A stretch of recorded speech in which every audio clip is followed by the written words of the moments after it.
Welcome to That Range Life, a show sometimes about golf. It's been, oh boy, has it been some time.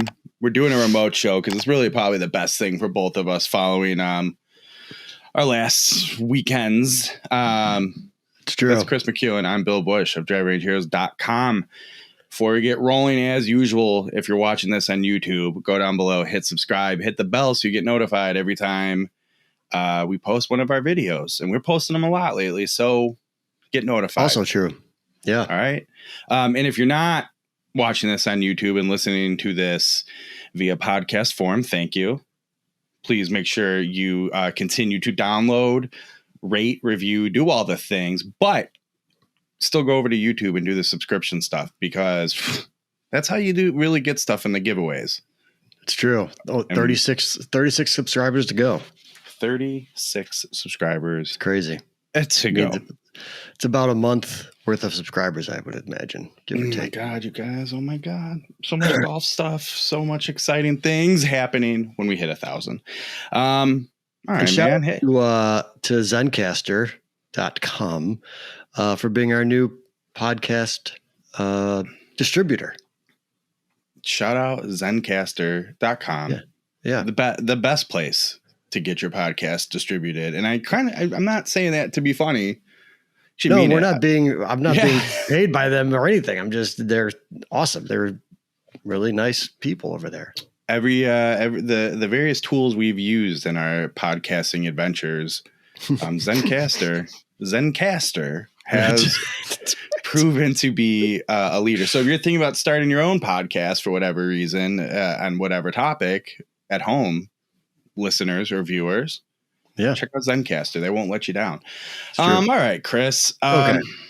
Your past bunch of days, I will guarantee you, have been more enjoyable and exciting than mine. Don't really have too much to report. This is like the first evening in like 4 or 5 where I haven't just felt absolutely miserable. So I apologize for the lack of show notes and ideas. Is it a cold or something, or just general malaise? I wish it was general malaise. That malaise. At least I can just chalk up to my bad attitude or something. But no, I even went to the doctor today. Like I was like, I'm better go to a doctor, So yeah, you guys better. You need to. My people need to lock it up. Oh, I'm in. Adam Unfiltered. I'm in. My other friends who are having cardiac arrests. Yeah, I'm not doing well, and I'm not. That's why I'm going to the doctor to. I would say I'm ahead of the game on all fronts and being highly aware and safe. So okay, everything's good. We're all good. Just right. Just staying in tune with my body, right? Knowing myself, right? Okay. Right. But you, sir, you golf tripped. I did golf trip. It was a good one. I'm happy to come back for the first time in the history of the One Ridiculous Golf Trip / tournament, ORGT as we call it. I come home a champion. I'm sure we've covered this topic in the last 2 years. Yeah. But revisionist history, I guess. I would have sworn you have won this thing a time or two before. Nope. Not since it became an official tournament. So we did the first year we did it, which was I think 5 years ago. It was a 1-day, 12-person tournament. It was still the same format, match play scramble, but we didn't have sort of the established kind of template. There was no trophy that existed. The dictator had not hit his stride yet. That's right. But my team did win that one. It was really fun. The reason that we decided to like kick the thing off is because we had so much fun in that tournament. We had a single hole playoff for the championship. We had to play 18, I think it was 4 times in a row to finally establish a winner. And after that, we were hooked. We're like, we got to do this every year. And this year, Scottsdale, Arizona in the heat, some severe heat. And although we went off at 7 a.m., we had tee times from 7 to 8 a.m. And so it was, 90. when we teed off, and it was 100 when we finished. So it wasn't too bad. The highs of that day were like 115. But yeah, little brother Scotty and I, teammates, and now champions together. I feel like you don't have too much enthusiasm or exuberance, but I'm going to suspect, I feel like you're probably just too worn out and beat up to be all that excited. This is me excited. You know this. That's not true at all. At all. No, I mean, I'm very excited about it. It was super cool. It was a very cool moment. Since I had been, I believe, 0 for 4 in my ORGT career. We were the last ones in my foursome. We were coming in, my partner and I were coming in with a W, our second of the weekend, and beating my brother Mark twice. Thank you very much. That's 4-0 now the past 2 years against brother Mark. I've got his number. I was going to say, lead up to the tournament, off the hot mics, maybe just casually golfing as friends. You had some choice words for preparing for your matches against Mark. And that's right. Let's just say, Mark, I don't know how polite he is to you in person, but oh boy, he was ready. He was ready, Mark. That's exactly right. Anyways, so walking into the clubhouse, there were 28 of us. So 24 were already in the clubhouse waiting for us.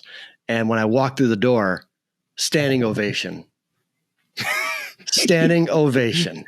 It was a wonderful moment. It was for sure. It was amazing. It was super cool. We had a cameraman for the weekend following us around, so we do have it on film. And so at some point, I'll drop a video of the trip. But yeah, just an absolute blast. The house in Scotts. Knowing how you are, you had a cameraman for the weekend. Right. Who was cameramanning? Just a buddy of ours. He's like, I don't need to golf. I'll shoot it. Yeah. He just wanted to come along, and we sponsored him obviously for all things he needed, food, beverage, and otherwise. Where the hell is our Chicago one of these guys? Yeah, no kidding. If you're out there, all we have to do is buy a couple sodas and maybe a hot dog or a brat maybe both at the turn. Yeah. Done. Yeah, for sure. And he was super into it. He did an amazing job. We saw him on other holes, like literally lying on his stomach, getting a shot of a putt, like he was on it. So that was fun. So anyways, the Scottsdale house was ridiculous. We talked about that last week. We had on Sunday night, I had a 9-hole putting course on it. Mm-hmm. So we had, I think there were 14 of us playing another match play event and we did a shotgun start on the putting course. So there are just guys everywhere. You would jump into the pool after the turn, cool off a little bit. It was the best. We didn't play on the putting course, and we were there Friday, Saturday, Sunday night. We didn't play until Sunday. And we're like, why did we not do this every night? Because it was just hilarious. You had guys yelling across, greens, asking for rulings, if they were going to get relief against the wall. And we're like, no, you cannot get relief. Like, play it as it lies. It's just so much fun. It was so much fun.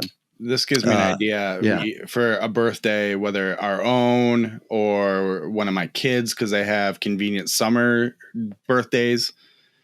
We need to rent out a miniature golf course for a birthday party. Believe me, it came up after we got done playing the 9-holer. We're like, how amazing would it be to have whatever.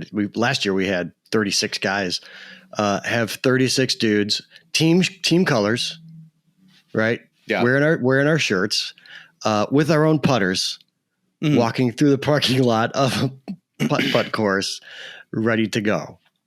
It Even would be better if it's like incredible. If it's not reserved or scheduled, and it's just 40 grown men. Yeah. We wouldn't last 10 minutes. They'd be like, nope, absolutely not. You got to go. You got to get out of here. We should rent a mini golf course though for something at some point. That's something we should do. Be amazing. Yeah. Anyways, So that was cool. And then just a quick recap of the golf course we played. We played Ben Crenshaw's Wikupa golf course.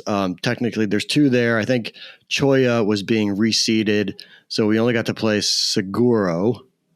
Saguaro. Wait, is it Saguaro? Like the cactus? Like the cactus, right? Saguaro. Now I'm going to second guess it. Saguaro. Whatever it was. We played that 3 times. We played practice round Friday and tournament Saturday and Sunday. Obviously, fantastic golf course. It's one of the top, like number 5 in the state or whatever, and usually shows up on somebody's top 100 here and there. And it was just a really good match play scramble course because Crenshaw, you know what, if you play his Crenshaw and Coore courses, they will either give you a super wide fairway, but that doesn't mean there isn't a spot on that fairway that you should try to hit, right? Either you try to hug it left, or maybe there's a spot right with a little speed pocket on a par 5. You can kick a downhill, landing area and get another 80 yards out of it or whatever. But then, so he'll give you that, but then he'll also give you a 274 yard par 4 that is obviously heavily protected, and or par 3 as well. Yeah, we did have I think it was a 215 par 3 nice. With a massive green too. So cool. I hit the green from 214 out. I still have a 7 iron in. Right. Exactly. There's a couple of those actually that not even on the par 3s, but even the bigger par 4s you'd land. And I was like, oh my God. But yeah, so he'd give you this sort of big, huge landing zone, but with specific spots that you should hit for better approach shot, second shot in. Or he'd give you these short par 4s where, sure, you can go for it if you like, but if you don't hit the correct shot, you're going to be in trouble. There's false fronts everywhere. On the short par 4s, obviously there's bunkers protecting the green. Even on those short par 4s, if you decide to lay up, there's trouble in those landing zones too. So it's not like you can just hit a 7 iron and be like, I'm going to be fine. You still have to kind of make those decisions. So what would happen when you're playing scramble, obviously, is one partner puts it in play in a safe spot, right? And then the other partner can sort of let loose and try to hit that specific landing area on a wide fairway, or go for it, go for the green on the short par 4. So it's just such a blast. I can't imagine playing that golf course. It's in season. If you're playing it in January, it's $280, but it's got to be just unbelievable. What's the ticket this time of year? We paid 90. Oh, geez. Per round. Yeah. So good deal. It's actually even better for residents. So if you're a resident of Arizona and you book a tee time within 7 days, it's $55 right now. Just shows you, look at that insane price disparity, like how serious the in-season, off-season is compared to here, where, I mean, true, you don't really get too many, January rounds or whatever, where it's comparable. Like there, you get all 12 months one way or another, but right. Like 33% of the price, you're not going to find that around here. And if you can get out at 6 a.m. or first out and play, you can play that course in easily 3.5, 4 hours. It's not that hard.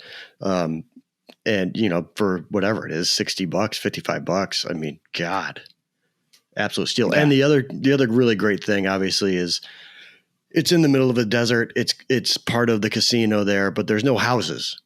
So you're just out there, right, in nature. And super cool. So it was a successful trip, super fun trip. I'm now on Project Detox, drinking just water and trying to eat good food. Not that I didn't eat that terribly. The restaurant at the restaurant at the that's not how we pronounce restaurant on this show. In the clubhouse was also quite good. Had some nice steak tacos and a Caesar salad. Chicken Caesar salad one day for lunch. It's pretty fancy for golf trip lunch. It's Caesar true. salad. Be like, It's true. excuse me, do you know this is like a 40 guy golf outing? Right. He'll change that out for the buffalo wings, please. Right. Yeah. No, but it was that was pretty good too. But now, yeah, just gonna take a little break from the alcohol for a while. Join me. It's been something. Yeah. I'll tell you what. I'm not gonna go totally dry necessarily. I mean, I'll do it for like we might go see Jeff Tweedy later this week at Millennium Park. So maybe I'll have a beer or something there. But like special occasions for a while. Right. Not just it happens to be Tuesday night and I would like bourbon. Like, happens to be Tuesday night, and I don't want to be alone in my thoughts. So right, exactly, right. I think I'm getting texted about like she doesn't know I'm recording a top tier golf show down here. Do you want to call her and put her on speaker? Let her know. That would be really funny. That would be pretty. All right, future note. We will do that in one of these shows, especially if it's a garage show. Oh, 100% if it's a garage show. Well, I was going to kind of do it on the show, but given the weekend you're coming off of, I was going to talk some future golf plans with you, but I might let you. I feel like I need to let you settle back into residency, being home, and your detox plan. But yeah. There was discussion on Sunday night, sitting around the fire and sitting around the table. There was no fire; too hot. But I love that. There's no fire. Yeah, no, I'm not going to lie to our listeners and viewers. But more like we were just probably floating in the pool or something, of bringing the ORGT to the Midwest, maybe a Wisconsin trip or somewhere in Illinois that would host us, and having them come here. And then me combining those folks with some of my pals here in Illinois and seeing what kind of turnout we could get. So just FYI. That'd be pretty neat. That would be neat. Yeah. That'd be a thing, man. It'd be a thing. Just whip up a massive team of ringers and be like, I don't know what happened. I don't know. I've never seen Jason Highland play. We'll just see how it goes. We'll just see. Or for that bit, I've never seen Jay Armour hit off the tee before. Right. I guess I'll be on his team for a scramble. Right. We've never seen this much of a deficit in the tournament before, but the winning team was minus 78 right. Or whatever. You get the point. Right. I don't know, man. That remote show, he haven't even covered 20 minutes. I'm like, what else do you want to talk about? Well, you played Oak Park. You want to talk about your Oak Park run? You touched on it briefly where you said something that I guess you played like crap, but you still had 3 birdies in a row. And that got me thinking too. That's never something I've checked off my golf bucket list. I've never had 3 birdies in a row. Shot a million. I just couldn't tell you why. Like the guy who has me out there a lot, finally, like one of the holes is like, Uncle Mark putting his arm around little nephew Bill. And it's like, hey, what's going on? And I just don't have it. And he's like, is it in your brain? I'm like, nah, I'm fine. I feel fine. Just don't have it. Don't have it today. My arms just aren't doing things. Yeah. Don't know. Yeah. You could be a streaky player sometimes like that. Well, it's just like anytime you pick up the golf club and it either like some days it just doesn't connect. You've no good reason for it. I hit it fine on the range. It just wasn't there. And on the back 9, it turned around a little bit. And then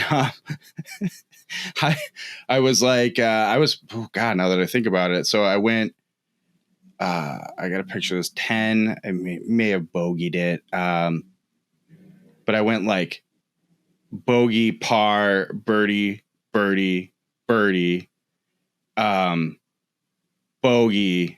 okay, whatever. Bogey the next par 3, which historically speaking, 17 is a par 3 that I always play horribly, but it's playing a little up today. I mean, it's always playing 6 iron or longer. It was a nice, easy 7 iron. No reason I shouldn't have hit this shot, especially with my new 659s from sub 70. Right. That 7 iron is just grooved. I can't, no matter what, I can't hit it bad. I hit it bad on that hole, but I still got a bogey out of it, which I'm like, that might be the best I've ever played that hole, sadly. So I go to 18 and I was like, well, I'm even or whatever, close-ish to it. On the back, at least I'm making up for my day. It shouldn't be too bad now. Even if I can just bogey my way home, no big deal. Well, I just pummel a tree down the left side, but I still have like, I can bogey out from here. It's still no problem. So I hit a layup, to like 90 yards or so, maybe 100 yards. Just have a nice, easy 54-degree wedge. I have to carry a little bit of, not so much like carry just straight over water, but sort of like ride the edge of some water, carry some water, if that makes sense. So what do I do instead? I just shank it. Flat out shank it. And because of like where, like I said, I had to ride that edge, it's not like I can drop closer. It's like it went in the same spot I was currently standing. So I'm just, all right, drop. Yeah. Launch it over the green because I wasn't going to shank it again. And I hit a 54-degree sandwich, probably about 140 yards. And it's not like I didn't blade it.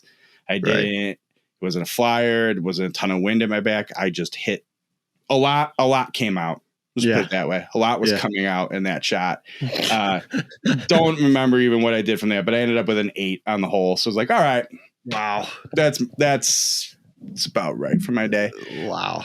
And I was playing with a guy who I've played with a handful of times, and he's like, and I played well with this guy a handful of times, and he, I'm a big hitter, blah, blah, blah. And he's like, what's the best you've ever shot here? Like 78? I'm like, no. I'm like, maybe, 113 somewhere in there. And he's like, but I go, no, seriously. I think the best I've ever shot here is 80, mid 80s, 86, 7 maybe. Yeah. And he's like, I don't believe it. I go, no, can't crack this course to save my life. I've played enough time. I just can't do it. And he's like, it's not that hard of a course though. I go, I know. Right. Can't do it. Sometimes the course just has your number. I love playing there. The course is fantastic. I love the guy who takes me out there. I love everything about it. Just can't do it. I can't. Yeah. I shoot a handful over playing with just my irons over 9 holes with you. No problem. Go out there and I'm taking 5 strokes from 90 yards. Right. And with a 1 putt. So what are you going to do? Did you watch any of the Open? I did actually. I did watch a little bit of the Open, and I don't know if I saw a single shot. Maybe on Thursday morning, I think I watched a little bit before I took off to the airport, but then it just the weekend kicks off, and all I could think of every time I sat down and watched any of it is like, Chris and I talked about this. I wonder if he's actually going to watch any. I can't believe I'm watching any. And everywhere. And it was nice for it to be wrapping up and like, all right, cool. It's 1 PM. Awesome. Yeah. Yeah. But that was the thing. Like that's right when I got home from the golf course was right when it was over. Right. Well, and I hate to be like this. You have that kind of a weekend going. It's not like I want to sit down and watch all of this now. And especially with the general entertainment value that professional golf has provided as of late. Right. I think, there's a lot of a lot of media sort of shitting on Rory again. Rory played really well. I saw he's 29 under for the majors this year. Yeah. And lowest score out of everybody, and one of, I think, only 4 people to be under par and over the 4 majors, and he didn't win any of them. And I'm like, wasn't Zalatoris like that last year? Which, interestingly enough, Zalatoris was in second place at 20, or I think so. Wasn't Rory like 29, or maybe he's 27, and Zalatoris was next at 21? Yeah. But Rory didn't shoot super low, but he still was under par, bogey free, a handful under par, bogey free. Cameron Smith shot a 60, or I think he was a 66, and he was 65. Cameron Young was 66. Like, these guys went and shot lights out. Lights out. I was going to say, it didn't sound like Rory lost it. It sounded like Cam Smith went out and won it. And all these people who are like, well, Rory again, and it's really, the sad story, and maybe it's, like, oh, shut up. Just shut up. Yeah. Wow. Can't take it. I just can't take it anymore. And then on top of all of it, is Cameron Smith going to go live that? I'm like, yeah, obviously that's a thing, and I get why people care, but I don't. But then I see this today, and I think I finally hit a real conundrum with a live move. David Feherty going to the live tour. I like David Feherty, and I am in the camp. You do? I always have. Don't ask me. Maybe it's from the Tiger Woods video games. Yeah. And it's just in there. I don't know. I don't mind him. But you want to hear my impersonation of David Feherty? Sure. Oh no, I'm never gonna be able to unhear that. God, that's all I ever hear is a stupid lip smack before he says something dumb and useless. Side note. Scott Redmond played with him in an open qualifier, a million moons ago. Yeah. And said it was like him and the other two guys in the group, but he did such a good job while these guys were like Scott and the other guy essentially became anchors for him the whole day, just slowing everything, weighing it down. And the amount of effort this guy went through to make sure those guys were comfortable and cool. And he was like, no, don't worry about it. And still qualified playing with them. He's like, really? He was awesome. Anyway. Yeah. Here's what gets me with the David Feherty thing. The human rights. I feel like when we talk about live, it's like, human rights aside, end these conversations. But right. Think of the handful of years as David Feherty's had his show on Golf Channel and this, that, whatever. Where he's been, I got my American citizenship. I do all this stuff for the troops and America.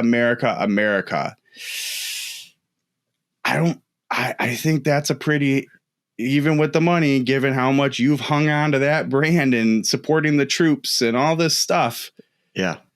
Going to the Saudi backed thing is that's a little tough one there, Dave. A little bit of a tough one for me. I mean, I don't care. It's not affecting my life, but it's just sort of right. It's the first thing where I've been colors. I've been like, math isn't adding up for me here, bro. Not adding up for me. So he's going to talk into a microphone on YouTube. I assume so, unless that's what he decides to do, huh? Well, do we know what the dollar amount was to get him to sign? Well, no, and technically, I think as a recording this, I don't think we know it's official. I think it's all speculative. Well, yeah, that's fair. But as they all tend to be, chances are somebody knows it, and so right. And it wasn't like some random Twitter account sourced it. It was like a real golf publication, was it not? That I have no idea where it's sourced, but it was in supposedly coming in all the golf stuff. And that's coming from the guy who doesn't look at golf Twitter or anything. So even I couldn't evade it, seeing it Golf Digest, golf, right? Right. Our favorite publication, golf. You know that one. Chris, when we're done here, quick, go buy that domain. 100%. I'm going to buy golf. Just to cover him. I mean, what if someone, accidentally leaves a golf off or adds a golf? Right. I think this redirect it to golf. Recorded and date stamped. That counts as trademarked, right? I think that's how the law works, right? Yep. Done. Or burn it onto a CD and put it in an envelope. That whole thing. Mail it to ourselves. Yeah. Don't open it. Right. Right. So yeah, I don't know what he's going to do. I did see something where, apparently there is a perception that NBC sort of screwed him over with the various cancelings of his show and what his role is going to be. But I knew it was big for him he's getting older, stop walking the courses and be able to go up in a tower or something. So I'm curious what it's going to look like for Liv in terms of what's the money motivating him to do? I don't know. I think his shtick has worn off long ago. I don't know whoever told him he was a comedian, because he's not funny.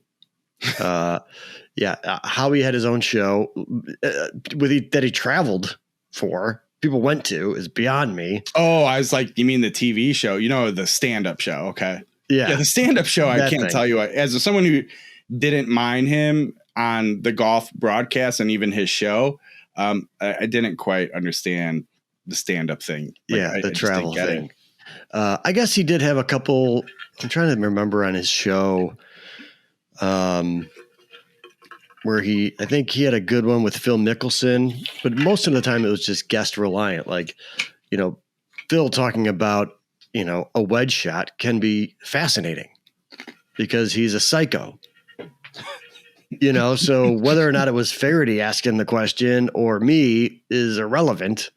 Phil's going to give a really wild, golfy nerd answer that is fun to listen to, but whatever. Yeah, I think more than anything, it was if somebody was comfortable enough to be themselves around him, which right. That's not, I say this, it's probably not true, but I don't know how much that's him, the broadcaster, and just like him, the guy they know, like if you wheeled me out to just sit and listen to these guys, like, I have no idea who you are, so I'm not going to act like myself around you. Whereas he's the guy they know from inside the ropes. So sure, this is way longer than I thought we. And I'm sure, it's true. And I'm sure most of those questions are prepped and approved. Oh yeah, because that's what golf does. Golf isn't going to just let someone ask questions that they don't know what's coming. Right. No, definitely not. PJ is not going to let that happen on Golf Channel. But hey, you know what? Anyways, true to the brand for you, David Feherty, and your lip smacking broadcast. Stick with your brand, bro. Good job. All right, man. Short show this week, I guess. Anything else you have to cover? That kind of makes sense. I'm just off of vacation. I didn't get to watch any of the Open. I have zero thoughts on it. I guess Cam Smith is a thing now, though. Yeah. Players and the Open and when pretty good. It's a pretty decent year. Yeah. So that's that. And I guess it was a fun PGA season this season. The season's over now, right? And nothing else happens. Isn't that after the Open? Let's talk more live. One of the criticisms I saw, they're like, tell you what, this is another highlighting sort of the issue with the PGA Tour. It's early July. Well, it's just benefit of the doubt. It's mid-July. Yeah, it's mid-July, technically. The 4 majors are done. Yep. Now what? Why do you, the fan, the spectator, or even the super accomplished professional that doesn't need to worry about retaining his card and moneyless whatever.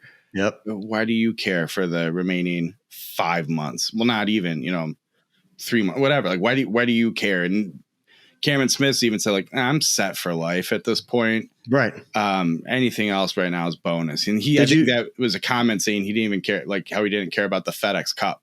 Right. Yeah, that was about the FedEx Cup. Did you see him trying to stuff the trophy in overhead storage on a commercial flight? Relatable. I've been there. Yeah. God, it is the best. It's just the best. It made me wish I could bring our trophy back home. It wouldn't, but I think it's massive. You need to when you're just for the bit. It's real Stanley Cup style. You'd like it. And I actually, when we did the 9-hole playoff or the 9-hole match play on the putt course in the backyard, I was taking the trophy hole to hole with me. You'd have been proud of me. Just cause. Right. Yeah. Just naturally.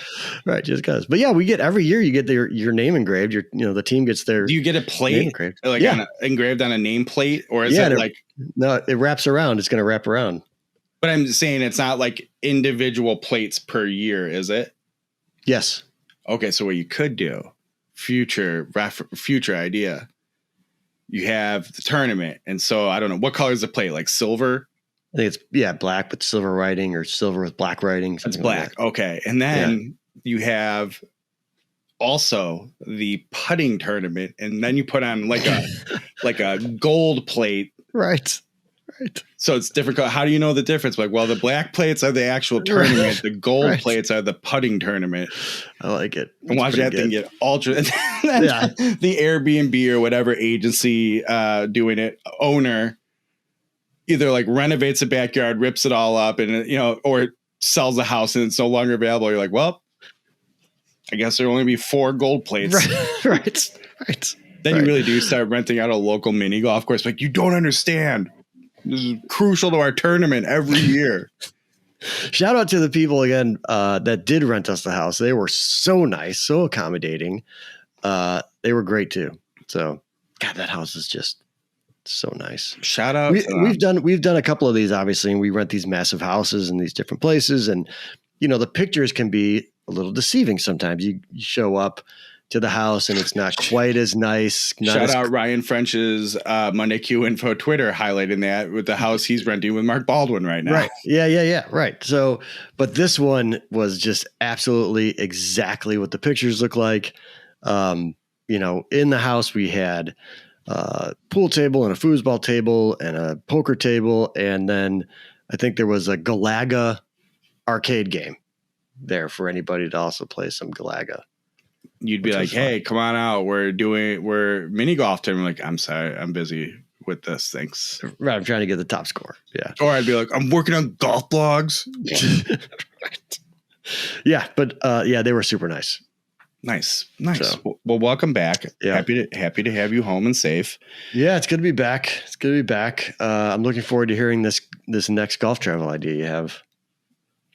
Not travel, just items too. I got an extensive Post-it note list here. Oh wow! All right, buckle up, everybody. Great. All right, what do we have going on in our things people need to check out? All right, so we have intern Grant's first ever What's in the Box about the Edison wedges that is out right now. You are going to have an Echo golf shoe What's in the Box that is dropped the following Tuesday, this coming Tuesday. So go check that out. You hit the bell because you'll get notified when that posts. Right. There you go. Yeah. And then so you noticed that I scheduled a trailer. Yeah.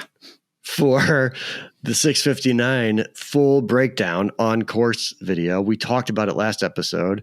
There was a small hiccup in the video. And so I pulled it, and we will actually upload it for real this week.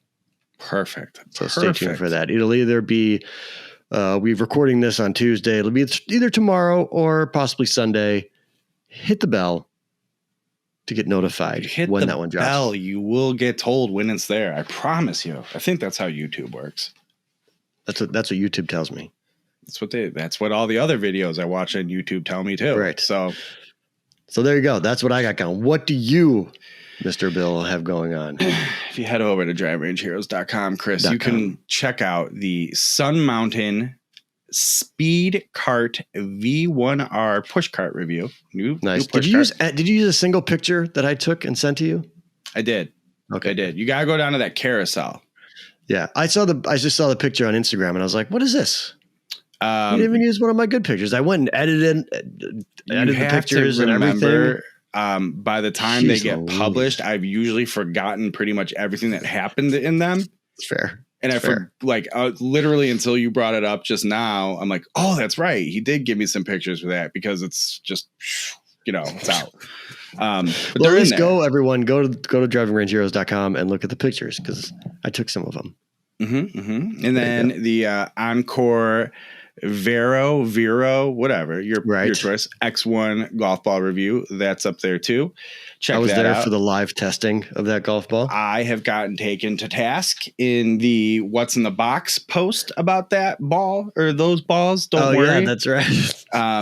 God, who knew people are so, I guess I should get it because you know how I love my E12 Bridgestone golf ball, the official golf ball of that Range Life show sometimes about golf.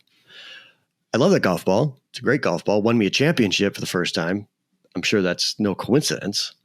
It's a good point. It's a great point. People really want to defend their golf ball. You get it with the Kirkland ones. Oh my God. You get it with the Encore ones. Like, man. Chris, I've been getting it so bad lately over the goddamn Kirkland ball. I'm like, who cares? And the fact is, people don't read. I don't think the review is, if this is what you like, if this is what you want, this is your price point, it's a fine golf ball. It's fine. It's a fine golf ball. But people are acting like you're just shitting all over the thing. Like, no, that's not what you said. You've never said that. And then one guy once is like, it's more than fine. I'm like, That's your opinion. Great. And at what point? I've never, ever claimed I am the source of information, the absolute truth for all insight on golf equipment here. So if you disagree with something from me, that could be impossible because this is the Bible. Like, I've never made that claim. Right. It's very much my experience and opinion on working with something. Nor am I going to go to the mat for a Kirkland golf ball. Like, get out of here. Right. But it's like, if it's sort of like, who do you think you are? You know, who are you to have this opinion? Like, okay, fine, good, great. I got news for you. That's everybody. Right. Right. That's everybody that isn't a like accomplished professional golfer, or really an accomplished golfer. I won't make you be professional. But chill out on reading a review of a golf ball. And this is the other thing that kills me. If you're so opinionated that you need to come wage war over it, why are you reading this review in the first place? You already have your input. Right. You don't need my insight on this. Which I'm happy you are. Thanks for the click. But it's just the internet being the internet, man. Oh, it's so bizarre. So the latest one. I feel like everything, it's just golf balls is who knew, it's such a polarizing topic. Well, and I don't know what people want you to do. Because one, I'm going to tell you, I think, there's very much, hey, this ball fits you better. You have the best data with it, et cetera, et cetera. But at the end of the day, golf balls are super subjective. For sure. And, you know, how many times have you used a golf ball and like, my shots are really good with it, but I just don't like how it feels with this one little thing. And so that's enough to kill it, especially like putting, right? Yep. They're so subjective though. So if you're reading a golf ball review, you have to keep that in mind, especially if it's not being done by a robot. And that's the other thing too, where people take me to task over golf ball reviews, but then especially like, well, it'd be nice to know with shaft loft, whatever, driver's. I'm not a robot.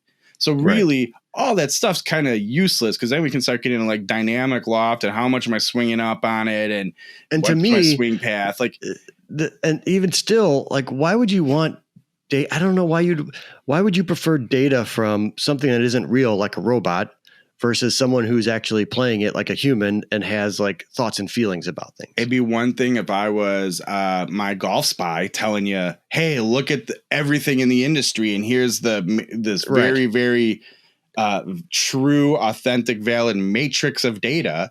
Right. Fine. But I'm not doing that. Right. And I'm not trying to do that. I try to give people That's insight. More the point. Yeah. Insight of, I felt this ball was a little spinny and it to the point where maybe I did go hit it on a monitor to see if I was right and I wasn't, or I was, whatever. It just blows my mind. But then when I also get I want to go down this path. Think of how many golf balls there are out there. And that, like, let's take our friends Bridgestone, E12, E6, Tour BX, Tour BXS, Tour BRX, Tour BRXS. They're not all made for me. They're not. So it doesn't make sense. Right. I'm not going to compare all of them to every single ball from another manufacturer for me. I just can't. It doesn't make sense. So then I get people who are like, I play the Pro V1, which I kind of understand where people want stuff measured against Pro V1 because it's for decades has been like the standard. Sure. But I also feel like the days of the Pro V1 being the baseline and the measuring stick are long gone.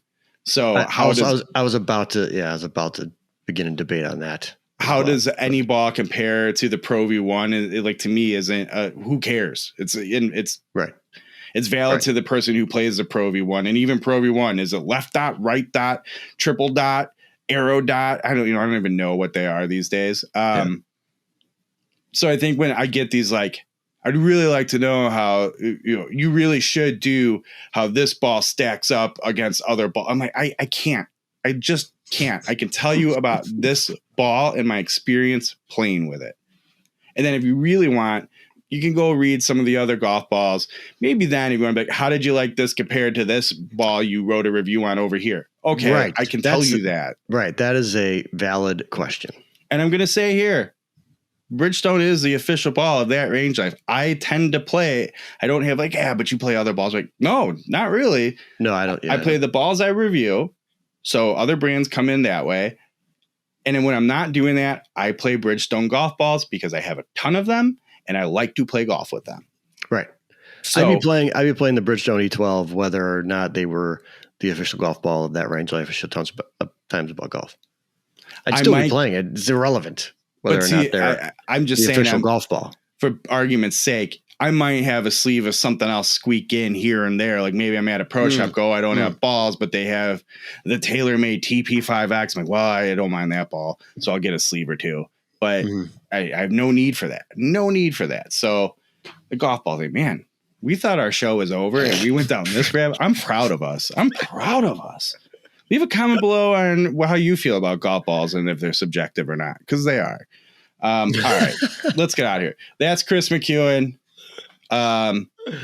tournament champion. Chris McEwen, ORGT champion. Don't you forget it. At Chris McEwen on all the social medias. I'm Bill Bush of DragRangeHeroes.com, at Range Heroes, where all your social medias are sold. Don't forget to tell a friend to check this out, subscribe, download, do all the things. Ladies and gentlemen, we'll see you next week.